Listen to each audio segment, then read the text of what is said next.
Good afternoon sa inyo lahat at ito nga po pala tayo gumala sa papuntang recrap kaya lang medyo amoy galing baha pa pero ang dami na pong tao nakatambay at yun nga po eto nadaanan ko si Lopit dito. Pa-shoutout daw, syempre alam nyo na sa mga tropahan natin. Ang mga tropahang anong tawag dito, ayan si Lobet at pakuha ng ko raw siya ng video at syempre kumaway-kaway naman yan at may deliver po siya dito, hindi ko po alam kung saan yan, kuha ko raw siya at syempre shoutout nga pala po kay Anthony Palacios, kay John Stark Cueto, at kay Jeff Corpus, at sa mga tropang talit, kay Tongtong Disena.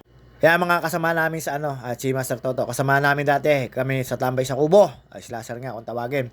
At syempre ito, napakwento tayo dyan at dumiretso po tayo. Pumunta po sana tayo ng court at hindi po tayo maglalaro dahil medyo pagod ang mga binti natin. At yun nga po, dire-diretso lang po tayo, dala po natin ang Big Bike 4 wheels. Ayan. Maganda po makina niya. 115 po yan. Malakas po yung makina niyan. Hindi basta-basta yung makina niya. Convert na po yan. Siyempre, bawal po sa National Road yan. Kaya dito lang po tayo sa subdivision. Subdivision nga ba to? Or Maputek. At siyempre, ayan. Pasensya na po kayo. Medyo ang lalamunan ko ay masakit. Parang nag-inubo tayo. Ayan. Naglalaro lang po tayo. Hindi pwede matulin dahil pipilansik po. Wala pong tapalodo yan. Ang pagkakaalam ko ay for sale yan. Hindi ko po alam kung magkano. Pag sa akin kayo nagdaan, 20k. Pero joke lang po yun. At ayan po, dire-diretso lang po tayo dyan. Papunta po tayo sa Rock Rip. Ang dati namin tinatambayan, marami po nagja-jogging at doon ko po nakita si Ate Dadang, si Ate May, si Ate Kleng Kleng at si Ate Mayen. At nagwo-walking sila doon at si Eric at ang kanyang misis at family niya, si Todd, si Erica at si Rose, ang kanilang mami, at saka si Eric, yung kanilang daddy. At yun nga po na gano'n doon. At doon ko po si Caleb, si Joben, at saka si Ate Thea, nakasalubong ko, si Juday, at saka si Beep Beep. Ayun nga po, ito, nadaan natin si na Kuya Remy dyan, at saka si Ate Oneng, at pagkanan po na yan, ayan, dati pong makmak yan, pero ito, ayan, ang tindahan. Tapos nadaanan po ang ex ni WNR na si Paring Romy. At dire-diretso lang po tayo dito, syempre. At pagdating po doon sa medyo kaduluhan, medyo amoy talagang burak.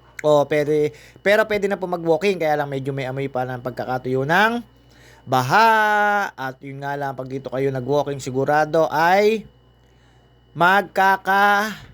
mangingitim pala kayo. Ayun, at ito, ayan, nakita nyo naman po, hindi pwedeng tulinan, pero ang cambio niya hanggang kwarta. Malakas po yung makina niyan. At hindi lang mo pwedeng tulinan dahil titilamsik po yan sa paa nyo at sa mukha nyo yung tubig niya kasi 4 wheels po yan. Ayan, nakita nyo naman po yung ating 4 wheels na yan. Siyempre, pakit lang po tayo. At marami po tayo nakachismisan dito sa dulo. At nadaanan ko po si Ate Cora, Ate Mana, si Ate Toyang at si Ate Luz. At yun nga po, ayan, dire-diretso lang po tayo. Medyo napakasarap po dito. Dati po ng pandemic, ang dami po nagwo-walking dito. Siyempre, kailangan po mag-walking ng mga tao kasi kain tulog po. Kailangan po magpapawis. Ayan, meron po tayong mga binati dyan. May mga nakausap po dyan. Nagtanong po ako kung wala na pong tubig at wala na pong baha sa dulo. Yun nga lang, medyo amoy burak pero napakaganda po ng sunset ng pag-uwi ko. Kaya lang, wala po yung araw. Ayan, dyan lang po tayo sa tabi. Nakita nyo naman po, pag matulin, titilamsik po talaga. At syempre, alam nyo naman, tayo mahilig sa ganito, gala, on time. Pag nasa edad ka na, at yun talagang wala kang sakit at mine-maintain mo ang sarili mo, ay magpakasaya ka na dahil life is too short. At tandaan nyo, mas malawak ang langit kaysa sa lupa, kaya lahat ng problema may kasagutan. Tandaan nyo po yan. At syempre, depende naman po sa mga nagiging problema. Pagka medyo, syempre, pray lang tayo. Ayan, nakita nyo naman po yan. Dire-diretso lang po tayo. Ang hirap lang po mag-edit pag may ubo. At yun nga po, dire-diretso lang yan. Papasok na po tayo dito sa may gate. Ayan, mga tropahan. Nakikita nila talaga at napapanood nila na ako ay nagbibideo at nagano. Pero tayo po ay malayo pa sa monetize dahil di po tayo ganun karami ang followers. Kailangan po natin maka 5 to 10k road. Kaya lang po ang road natin lubak-lubak. Hindi po tayo maano doon dahil malayo po tayo sa road na yon. Wala pa nga tayo sa 3k, nasa 2k lang tayo. At ayun nga po, maraming salamat po sa CMI, sa mga count me in. At pagka po nag-follow kayo, follow back po agad ako. Legit po yun, kaya lang pagka nagdadrive po, medyo hindi po kasi lagi lang po tayong free data pag nasa bahay lang po tayo. Siyempre, Oyens Wi-Fi, libre po tayo doon sa pinsa namin yon. At yan nga po, dire-diretso lang po tayo yan. Nakasalubong ko na po yung mga taga-Basol dito, sa mga lahat ng tropa rito.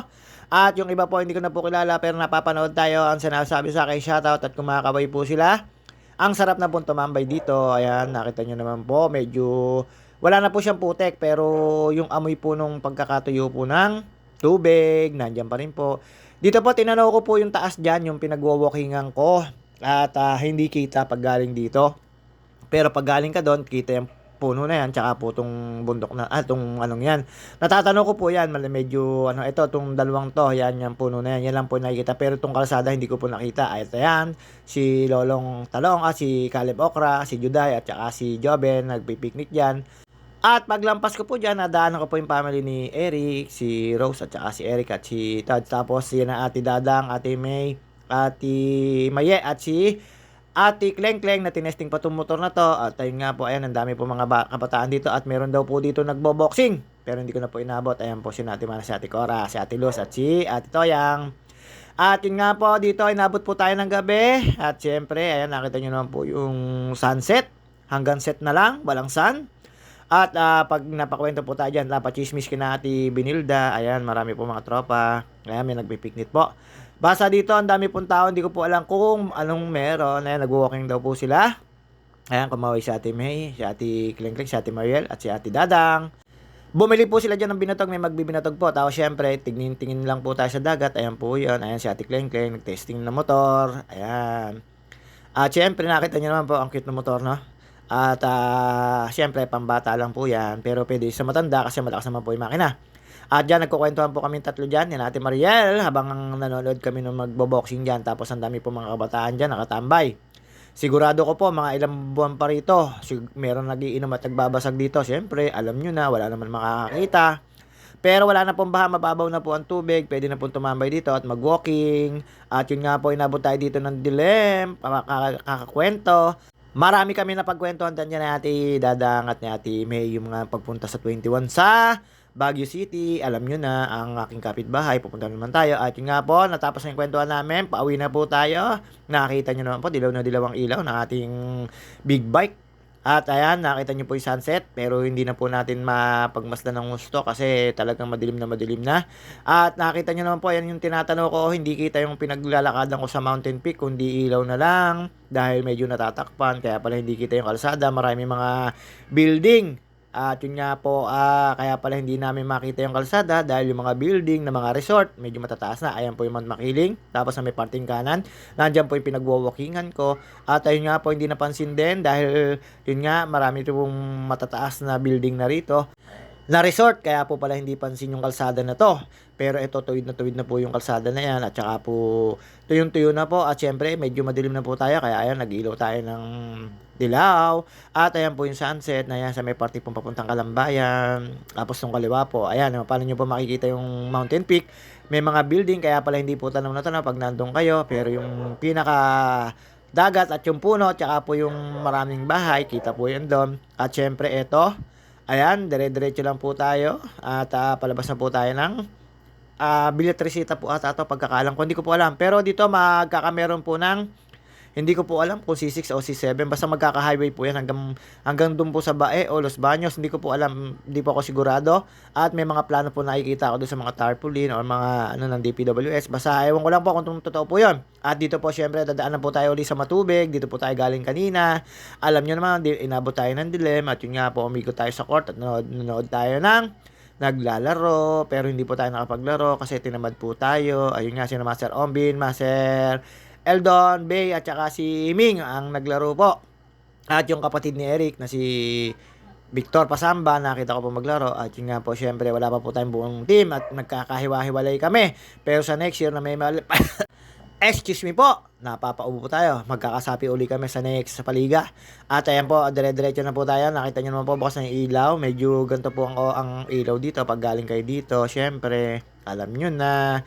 Kailangan po ng mga ilaw-ilaw dito. Ayan, pauwi na po tayo. Dito na po yun sa may Purok 5. Palabas na po yan ng puntang simbahan, pauwi na po ako. At syempre, hindi po magtatagal ang video natin. Hanggang dito na lang po tayo at pauwi po tayo. At meron tayong mga binati dyan.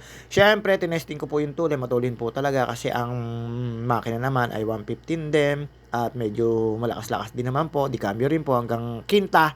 At ayun, dire-diretso po tayo. Nakita ko po diyan sa sasakyan ni ate, tayo pauwi na. Nakita niyo naman po yung big bike ko, 4 wheels.